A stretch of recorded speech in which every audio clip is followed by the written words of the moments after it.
সমুদ্রের পাড়ে দাঁড়িয়েছিল মেলানকলি, চোখে সানগ্লাস, হাতে ক্যানভাস। প্রতিদিনের মতোই সে এসেছিল ঢেউয়ের গর্জন আঁকতে। কিন্তু সেদিনের সকালটা ছিল অন্যরকম। একটা বই হাতে নিয়ে সেখানে বসেছিল একজন অপরিচিত মেয়ে। নাম তার রাইনা। হাওয়া তার চুল উড়িয়ে দিচ্ছিল, আর সে সমুদ্রের দিকে তাকিয়ে মুচকি হাসছিল। মেলানের চোখে এসে হাসি গেঁথে গেল চিরদিনের মতো। একটা হঠাৎ দৃষ্টির বিনিময়, তারপর এক নিঃশব্দ সালাম, আর একটু পরেই পরিচয়। হঠাৎ পরিচয়, কিন্তু সেই পরিচয় রূপ নেই গভীর বন্ধনে। সমুদ্রের পাড়টা হয়ে উঠল তাদের প্রেমের সাক্ষী।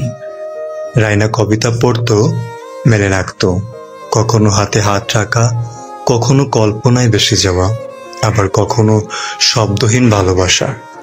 সবকিছুতে ছিল একটা শান্ত অথচ গভীর টান। মেলেন বলতো, তুমি আমার রং আর আমি তোমার ক্যানভাস। রাইনা হাসতো, বলতো, তোমার চোখে আমি নিজেকে দেখতে পাই। এভাবে কেটে গেল মাস, তারপর বৎসর।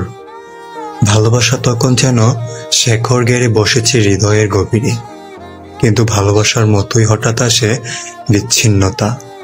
রাইনার জীবনে হঠাৎ করে ফিরে আসে তার পুরনো জীবনের জটিলতা, বিদেশে থাকা পরিবার, দায়িত্ব, বাধ্যবাধকতা। একদিন ঠিক যেখানে প্রথম দেখা হয়েছিল, সেই সমুদ্রের পাড়ে রাইনা দাঁড়িয়ে বলল, আমাকে যেতে হবে মেলেন, আমি তোমায় ভালোবাসি। কিন্তু আমার জীবন আমাকে ডাকছে। মেলেন স্তব্ধ হয়ে তাকিয়ে রইল, কিছুই বলতে পারল না। শুধু চোখ দিয়ে ঝরে পড়ল অজস্র অনুনয়, যা রাইনা বুঝেও যেন এড়িয়ে গেল। হঠাৎ দেখা, হঠাৎ ভালোবাসা, আর হঠাৎই বিচ্ছিন্নতা। তারপর থেকে মেলানকলি প্রতিদিন আসে সমুদ্র পাড়ে, কিন্তু ক্যানভাস আর রঙে সে কোনো ছবি আঁকে না। শুধু একটি রেখা টানে, একটানা নীরব কষ্টের রেখা। গভীর ভালোবাসা থেকে শুরু হওয়া গল্পটা শেষ হয় প্রচণ্ড বিষাদে।